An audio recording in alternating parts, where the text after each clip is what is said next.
네, 어제 아니 한국 시간으로는 그저께죠. 설날이었습니다.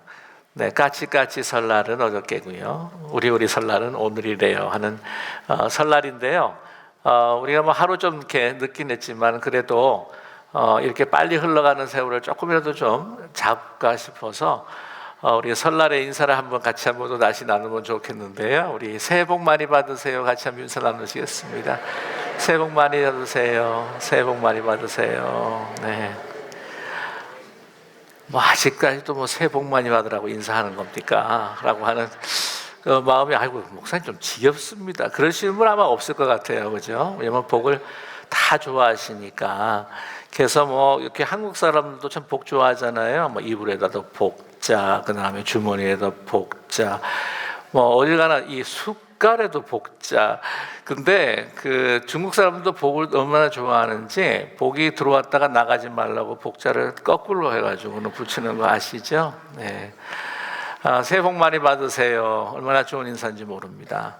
근데 만약에 뭐 새해 화 많이 받으세요. 그러면 화가 많이 날 것 같아요. 뭐 어떤 분들은 그런 분은 없겠죠. 뭐 새해 저주 많이 받으세요. 뭐 이러면 한 방 먹이고 싶을 것 같기도 합니다. 복이라는 건 정말 좋은 것이라고 저는 믿고요. 그런데 중요한 것은 우리가 살아가면서 정말 이게 복인지 아니면 이게 환지 우리가 잘 구분하고 분별하며 살아가고 있는가 하는 생각을 갖게 됩니다. 제가 그 캘리포니아에 사시는 이제 목사님의 한 글을 이제 읽으면서 그 생각을 또 하게 되었는데요. 이제 한 그 교회 목사님이 이제 교인이 새롭게 이제 사업을 개업한다고 그래가지고는 이제 개업 예배를 드리러 간 거예요. 그런데 이제 이 그 교인 되시는 분이 사실은 하나님 부르심 받고 이제 뜨거운 마음으로 이제 신학교까지 다 가서 과정 다 마치고 이제 졸업을 했는데 모세가 저는 아닌 것 같습니다. 아닌 것 같습니다. 그런 거절하는 듯한 심정으로 자신이 없더래요. 그래서 그만두고 이제 사업이나 해야 되겠다. 그래가지고 이제 사업을 하는데 이제 목사님이 가셔서 이제 개업 예배 인도를 하신 겁니다. 그러면서 정말 사업이 잘 되게 해주세요. 이렇게 해야 되는데 그러지 않고 아니 하나님의 부르심을 받고 신학교 마치고 목회길을 걸어야 할 사람이 사업을 하니 이거 잘 안 됐으면 좋겠습니다. 그래서 다시 우리 목회길로 다시 들었으면 좋겠습니다 라고 그렇게 말씀을 전하셨대요. 저 같으면 그렇게 못할 것 같은데 그래가지고 나중에 그 결과 이 사업이 잘 됐는지 안 됐는지는 정확하게 이제 파악은 안 되는데 나중에 결국에는 그분이 사업을 다 접고 목회길을 드셨다고 합니다. 근데 생각을 해봤어요. 사업이 잘 됐으면 접으셨을까? 아무래도 안 됐으니까 접을 가능성이 많지 않겠습니까? 하나님께서 그를 정말 부르셨다고 한다면 그 목사님의 말씀이 이게 저주가 아니라 축복의 말씀일 것이다 라고 하는 그런 생각을 갖게 됩니다. 또 소돔과 고모라로 그 발걸음을 옮기는 롯을 한번 생각을 해보았습니다. 그 아브라함과 이제 갈라질 때에 아브라함이 너가 우하면 난 좌하고 네가 좌하면 내가 우하겠다. 그럴 때에 그래서 롯이 아이고 삼촌 그러지 마시고 연배가 높으시니까 고생도 많이 하셨으니까 먼저 선택하십시오. 그렇게 이야기를 해야 되는데 아니 어떻게 하죠? 그냥 덥석 소돔과 고모라 쪽을 택하지 않습니까? 자 그걸로 가겠다고. 왜냐하면 너무 풍요해 보이는 거예요. 보니까 막 복된 땅인 거예요. 그쪽으로 가지 않았습니까? 근데 살다 보니까 어떻게 됐죠? 야 이게 심판과 저주의 땅이라는 걸 몰란 거죠. 그래가지고 뭐 나올 때 아내도 있고 빈털터리로 나왔습니다. 기억하시죠? 그래가지고 나중에 뭐 모압과 암몬이라고 하는 이스라엘을 대적하는 그런 족속이 되고 또한 그 조상이 되고 말았다고 하는 것입니다. 이게 과연 정말 이게 복이 뭔지 이 정말 저주와 화가 무엇인지 우리가 잘 구분하고 살아가고 있는가? 특별히 뭐 복권 사시는 분들이 아마 있는 것 같아요. 근데 복권이 막 당첨이 됐다 그러면 막 야 진짜 인생에 복이 터졌다. 그런데 그 이야기들 들어보면 거의 뭐 85%, 90% 가까이 그분들의 그 마지막 운명이 너무 안 좋아졌다고 하는 이야기를 너무나 자주 듣게 됩니다. 이게 뭐 복권인지 화권인지. 저와 여러분 인생 살면서 정말 저 사람 만나면 난 최고의 행복을 누리겠는데 근데 최고의 악연이 된 경우도 있다는 거죠. 저것만 가지면 내가 정말 행복하겠다. 근데 이게 나한테 골칫덩어리가 되는 경우가 또한 있지 않습니까? 과연 우리에게 화가 무엇인지 복이 무엇인지 우리는 잘 구분하고 살아가고 있습니까? 오늘 말씀을 보게 되면은 예레미야의 그 선포 가운데 어떤 것이 복인가, 어떤 것이 저주고 화인가 하는 것을 아주 대조적으로 이렇게 나누어서 우리에게 잘 설명해 주고 있다고 하는 사실입니다. 오늘 말씀을 보게 되면은요, 복으로 시작하지가 않습니다. 먼저 화와 저주로 시작하고 있다고 하는 것이죠. 5절의 말씀을 보면 여호와께서 이와 같이 말씀하시느니라. 무릇 사람을 믿으며 육신으로 그의 힘을 삼고 마음이 여호와께서 떠난 그 사람은 저주를 받을 것이라 라고 이렇게 이야기를 하는데요. 이 히브리 원어를 보게 되면은요, 조금 순서가 좀 바뀌어 있는 상황입니다. 이제 여호와께서 이와 같이 말씀하시니라 하시면서요, 이 원어를 보게 되면은 이 저주받은 사람들이요라고 이렇게 먼저 선포를 하고 있습니다. 무릇 사람을 믿으며 육신으로 그의 힘을 삼고 마음에 여호와를 떠난 자다라고 이렇게 선포를 하고 있습니다. 이 말씀은요, 사실은 그 유대 지도자들, 당시의 유대 지도자들과 귀족들, 권력을 가진 자들, 또한 그 통해서 또 함께했던 그 유대 백성들에 대한 경고의 말씀입니다. 왜 이런 말씀을 했는가? 이제 이 배경을 잠깐 살펴보면은요, 먼저 예레미야라고 하는 선지자에 대해서 여러분께 설명을 먼저 드릴까 합니다. 그는 주전 한 600년경에 이 선지자라고 그렇게 알려져 있는데요.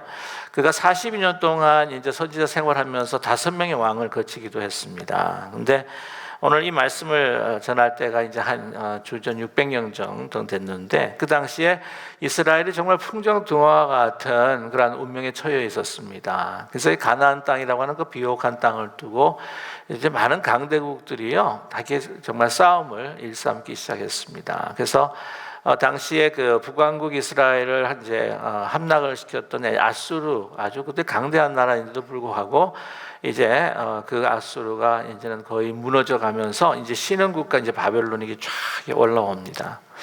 이제 그랬을 때에 그 남유다의 그 왕과 또한 그 귀족들은 어떻게 하면 우리가 이러한 각축 경쟁에 있어서 살아남을 수 있을까? 그거는 우리가 애굽의 손을 잡아야 된다. 그래서 그 친애굽 정책을 쓰게 되는 것이죠. 근데 예레미야는 그렇게 이야기합니다. 하나님께서 이미 애굽을 버리셨다. 저와 여러분, 그 역사의 이 모든 나라와 역사를 주관하시는 분은 우리 하나님이신 줄 믿습니다. 그게 버렸다는 거예요. 예레미야를 통해서도 이야기를 하셨어요. 그렇기 때문에 이제는 너희를 그 치실 막대기로 사용할 신흥 국가였던 제국이었던 바벨론에게 너 항복해라. 그럴 수밖에 없다. 그래야 살아남고 이스라엘을 보존하게 되고 예루살렘을 보존하게 되고 성전을 보존할 수가 있다. 말을 안 듣는 거예요. 그래봤자 신흥국가지. 오랫동안 우리가 쌓아온 또 정이 있는데 보니까 뭐 신흥국가지만 그 오랜 전통과 그 거대한 이 애굽이 무너질까라고 하는 생각을 갖고 있었던 것이죠. 당시에 뭐 종교 개혁했던 요시야 왕도 있었지만은 그 뭐 종교 개혁이 신앙 개혁이 실패를 하고 그 속에 성전에는 아직도 그 애굽에서 가져온 그 우상들 또한 그 송아지, 금송아지라든지 그 여러 가지 우상들이 계속 있었기 때문에 이 신들이 또한 애굽을 지켜준 이 신들이 우리를 지켜줄 거야. 어떻게 바벨론을 항복할 수 있는가? 우리 자존심도 있는데 그래서 계속해서 친애굽 정책을 쓰게 됐다는 사실이죠. 나중에 여러분 아시겠지만은 그것으로 인하여서 바벨론이 들어와 가지고는 예루살렘을 완전히 초토화시켜 버리고 맙니다. 하나님의 말씀, 하나님의 그 주시는 그 메시지를 의지하고 순종을 하지 않았던 것이죠. 그러면서 이러한 그 화가, 그러한 저주가 사실은 그들에게 임하게 되었다고 하는 사실입니다. 여기서 말씀하시는 건 그거예요. 하나님의 말씀을 의지하고 순종을 해야 하는데 너희들이 그 애굽이라고 하는 나라를 지금 의지하고 있구나. 강성한 나라, 모든 재물과 모든 군사력이 월등하다고 해가지고는 이제 하나님께서 움직이시는 그 역사 속에서 너희들이 순응하지 아니하고 이렇게 말을 듣지 않는 가운데 너희는 저주받고 멸망할 수밖에 없다라고 하는 것을 우리에게 경고의 말씀으로 주고 계십니다. 그래서 이스라엘도 이야기하지 않습니까? 너희는 도울 힘이 없는 그 인생을 의지하지 말고 시시때때로 여호와 하나님 앞에 너희 마음을 토하라고 그렇게 또 말씀하지 않습니까? 근데 그러지 않았다고 하는 사실이죠. 저와 여러분, 우리가 살아가면서 정말 보이는 현실, 또한 이 여러 가지 세상 사람들이 또한 우상화하고 좋아하고 그것을 추구하는 것을 따라서 그것에 우리의 희망과 소망이 있고 또한 복이 있다라고 이렇게 이야기할 때가 많지 않습니까? 이 복이라고 하는 것은 뭐 건강도 있고 또한 아주 부요함, 그 권세, 명예. 근데 요즘에 보게 되면은요, 이 권세와 명예 같은 경우에도 확실히 요즘은 자본주의 사회에서 그런지요, 이 돈으로 다 얻는 게 그것이 이제 해결되는 사회라 하는 생각을 갖게 됩니다. 그래서 우리가 이 돈을 또 이 물질과 이 재물을 너무 우상화할 때가 참 많지 않습니까? 정말 그 재물을 우리에게 주시고 운영해 가시는 바로 하나님이 있음에도 불구하고 그것을 너무나 잘하는 사람들이 어떤 사람들입니까? 우리 미국 사람들이에요. 뭐냐면 화폐에도 그대로 적혀 있어요. 뭐라고 적혀 있습니까? God in trust. 네.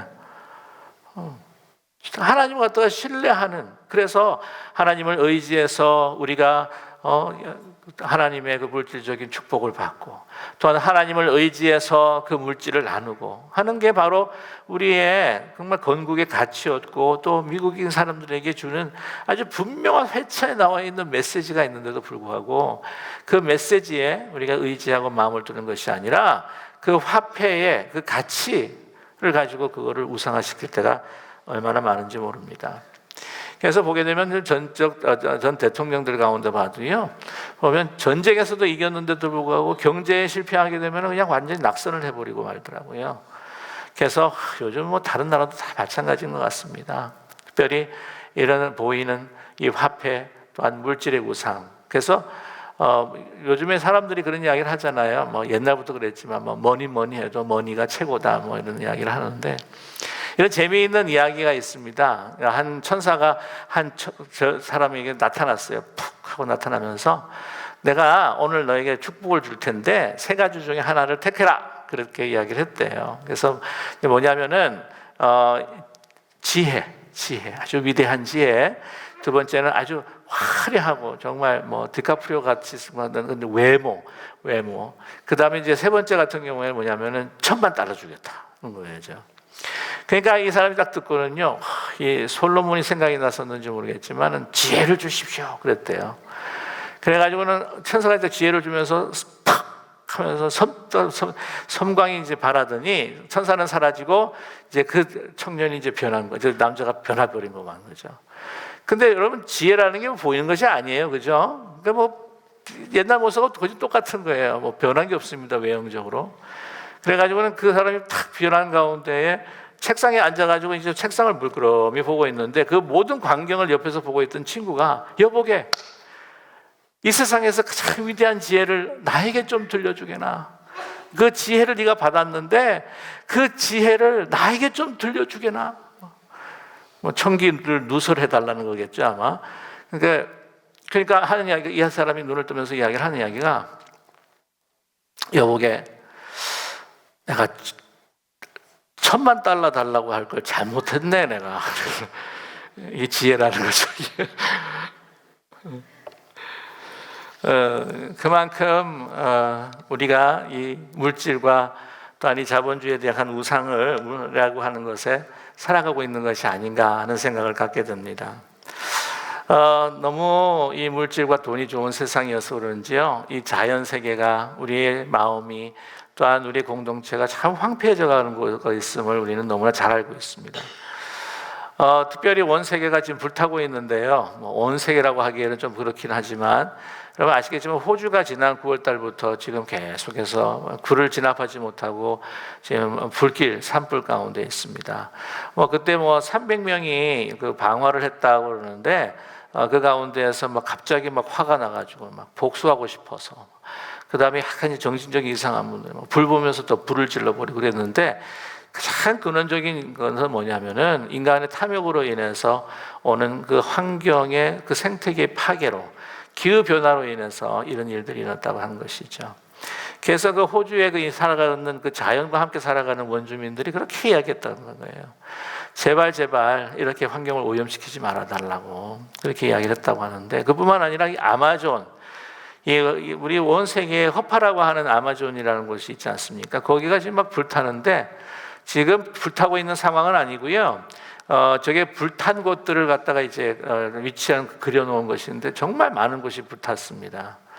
근데 그 이유가 뭐냐? 가축들, 특별히 소를 더 많이 기르기 위해서, 아니 경제적인 이유라고 하는 것이죠. 그 말을 일부러 그냥 불타오는 거예요. 그냥 불이 나도 그냥 그냥 내버려 두는 거예요. 그래야 또한 가축과 소를 키울 수 있는 경지가 더 많아지기 때문입니다. 제가 조사를 해보니까요, 그 작년보다도, 그러니까 2018년보다 2019년도에 87%의 그 더 많이 산불이 났다는 거예요. 7만 5천 건이라고 할 정도니까.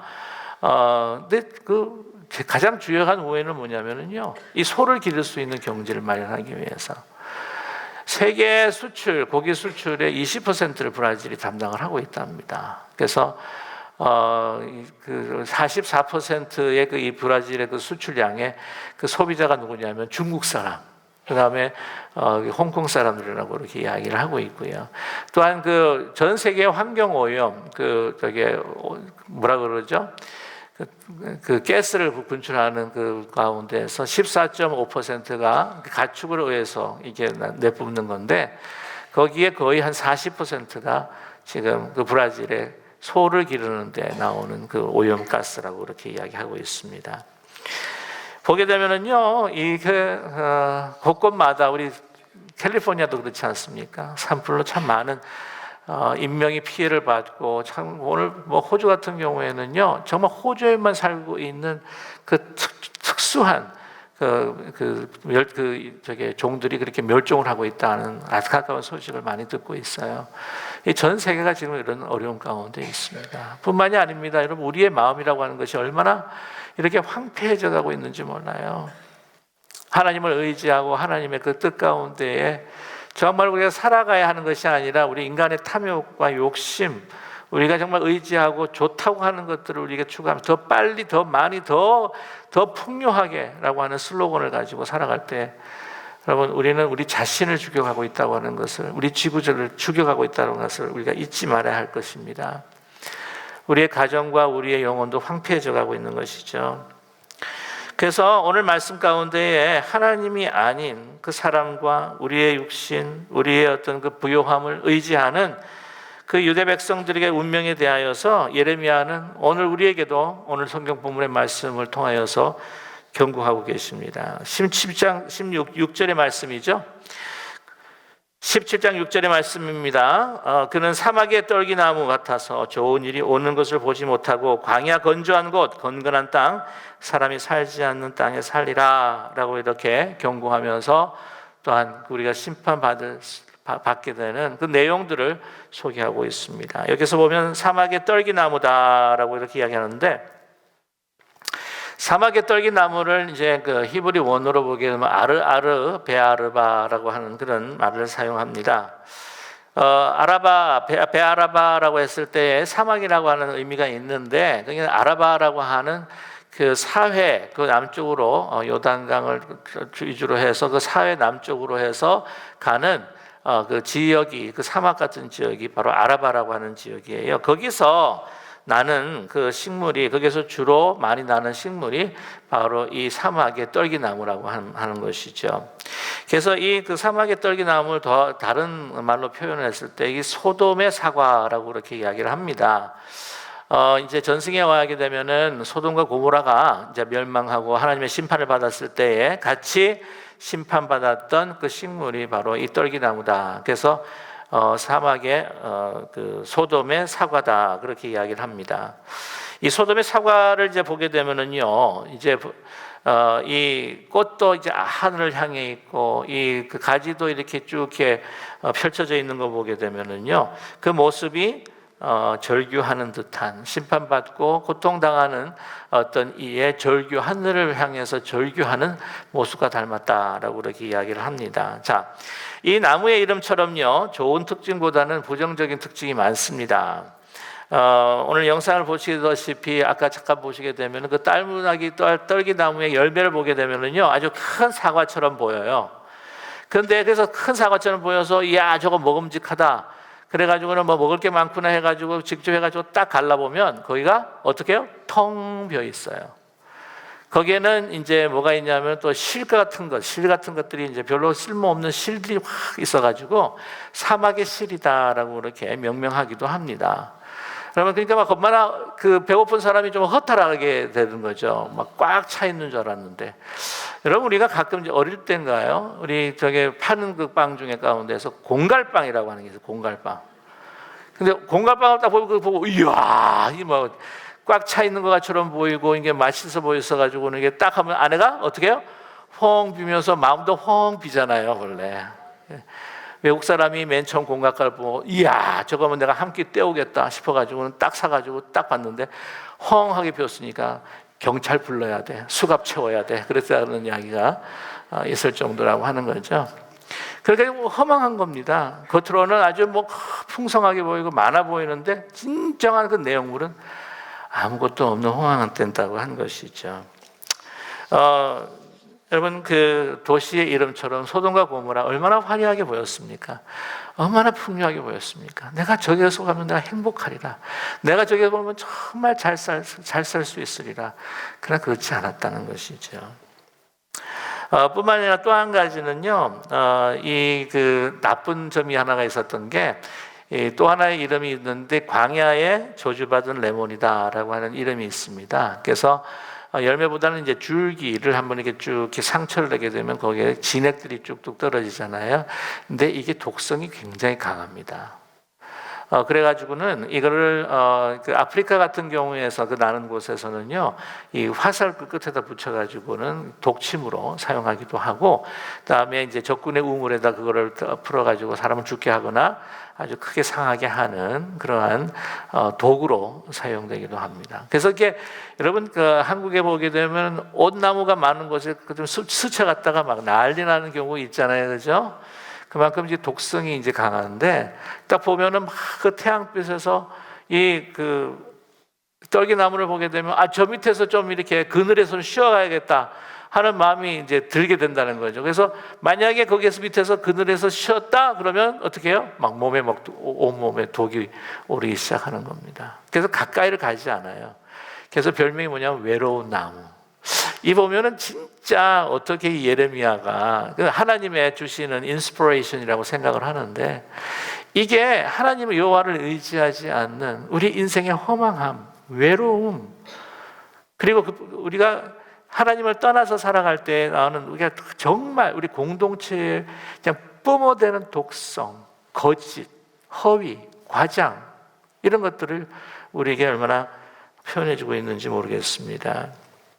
여러분, 사람을 의지하는, 그리고 이 세상의 것들을 의지하고 그 세상의 것들을 의지하는 것들을 또 많이 소유한 사람들을 의지하는 것, 이것이 여러분 우리 삶에도 그렇게 나타나고 있지 않는가 하는 생각을 갖게 돼요.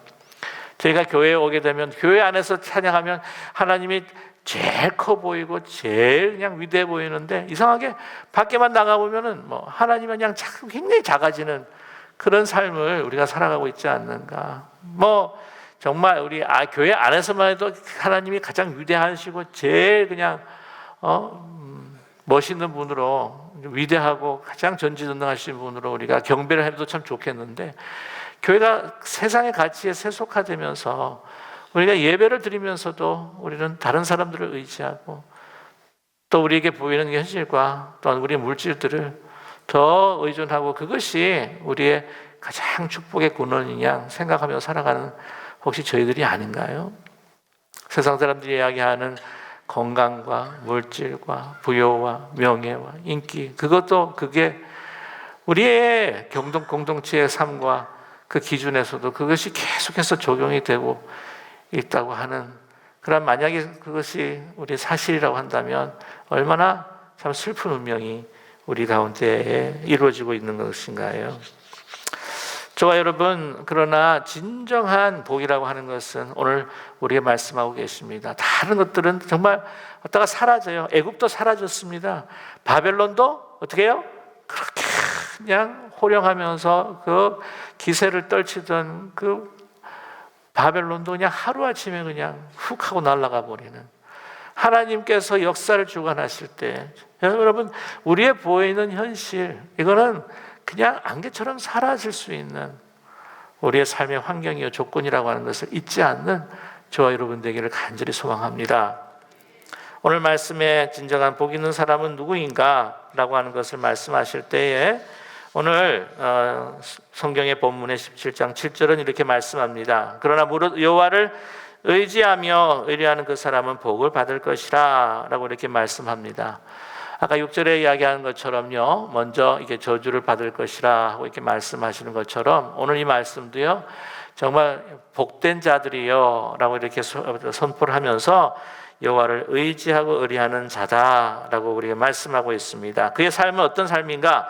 예레미야 17장 8절에서 표현하고 있어요. 그는 물가에 심어진 나무가 그 뿌리를 강변에 뻗치고 더위가 올지라도 두려워하지 아니하며 그 입이 청청하며 가무는 해에도 걱정이 없고 결실이 그치지 아니함 같으리라. 그렇게 말씀하고 있습니다.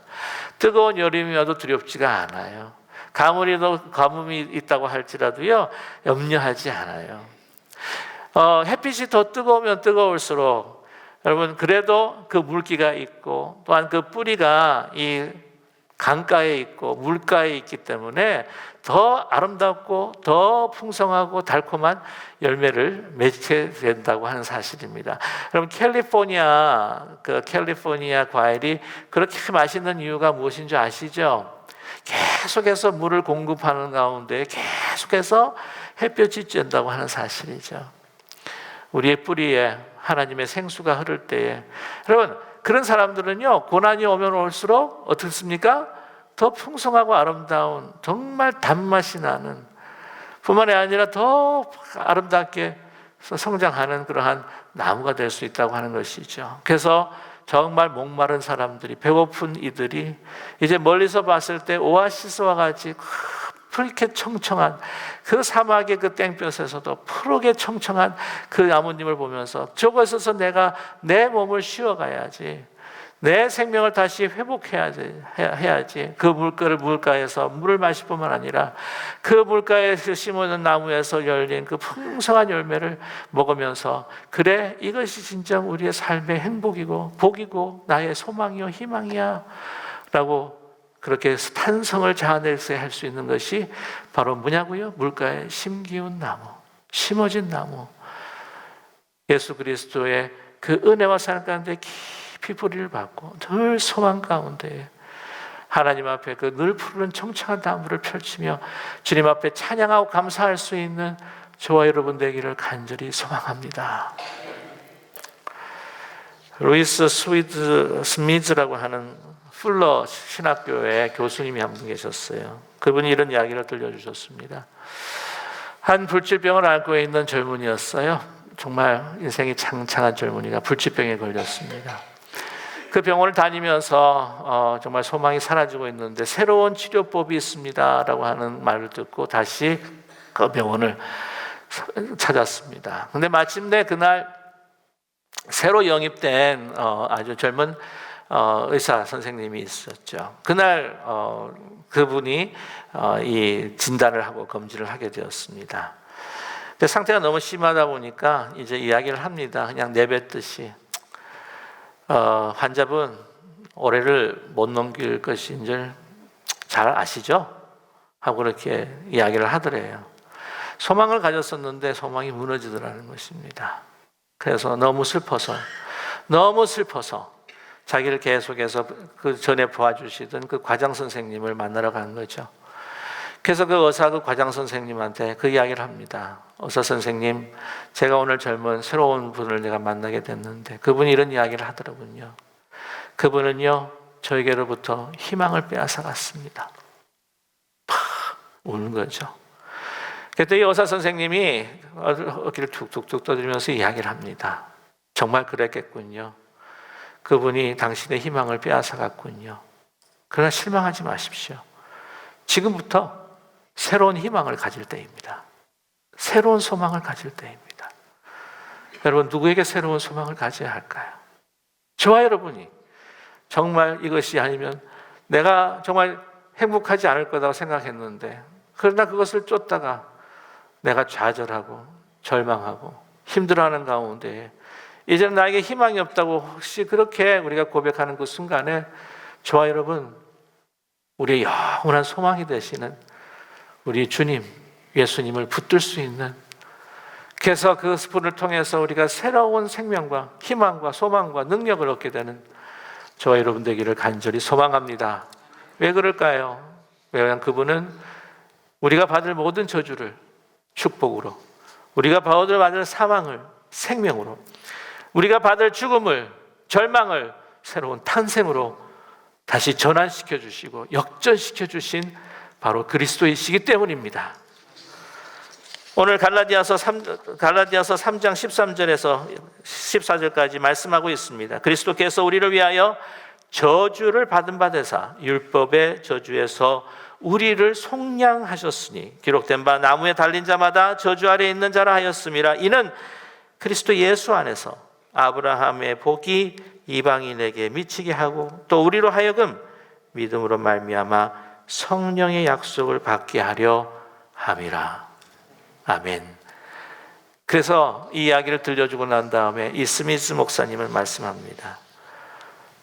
우리에게 있어서 희망이라고 하는 것은 뭔가 가능할 수 있을 것 같은 그런 짐작 속에서 가질 수 있는 하나의 마음의 열망이 아니다. 우리에게 있어서 진정한 희망이라고 하는 것은 하나님 말씀에서 근거하여 내가 하나님의 약속을 믿고 붙드는 것, 확신하는 것, 그것이 희망이다. 저와 여러분, 어떤 삶을 기대하시고 또는 어떤 삶을 지금 경험하고 지나가고 계신가요? 우리의 인생에서 가문 때에도 우리에게 비치는 태양이 그렇게 장렬하는 그곳에서도 우리의 생수의 강이 되시는 예수 그리스도의 그 은혜와 사랑에 깊이 뿌리 박아서 다른 사람이, 세상 사람들은 우리를 무명한 자라 할지라도 우리는 유명한 자예요. 다른 사람들이 그렇게 살아서 뭐하냐고 이야기한다고 할지라도 우리는 참된 삶을 사는 사람이에요. 우리가 아무것도 가지지가 않은 것 같고 사람이 이 세상에 무시한다 할지라도 우리는 모든 것을 가진 사람으로 그들에게 참된 생수와 열매를 늘 공급하고 베풀 수 있는 은혜의 강가에 심어진 나무 같은 청청한 열매 맺는 여러분이 복된 삶이 되시기를 주님의 이름으로 간절히 축원합니다. 기도하겠습니다. 사랑의 하나님 아버지, 어떤 상황 속에서도 우리는 절망하지 아니하고 세상 사람들 보기에는 너무나 미침한 자를 같이 보이다 할지라도 우리는 예수 그리스도의 그 생명의 강가에 뿌리를 내려 이 세상 사람들이 이제 그들이 모든 것을 다 세월이 지나 하나님의 심판 앞에 섰을 때 상실한 경우에 진정한 열매를 먹어야 할 때에 우리가 어떤 복되고 아름다운 열매를 맺어가고 있는가를 알 수 있도록 우리를 축복해 주시고 생명의 강가에 심겨진 나무처럼 푸른 잎을 내며 아름다운 열매를 맺어지는 그런 우리의 삶이 될 수 있도록 아버지께서 우리를 인도하여 주시옵시고 축복하여 주시옵소서. 여호와 하나님을 의지하고 앙망하는 자가 참된 축복의 소유를 누리고 살아가는 자라고 하는 것을 잊지 않고 오늘 온전히 주님 안에서 뿌리를 내리는 저희들 될 수 있도록 축복하여 주시옵소서. 예수님의 이름으로 기도드립니다. 아멘.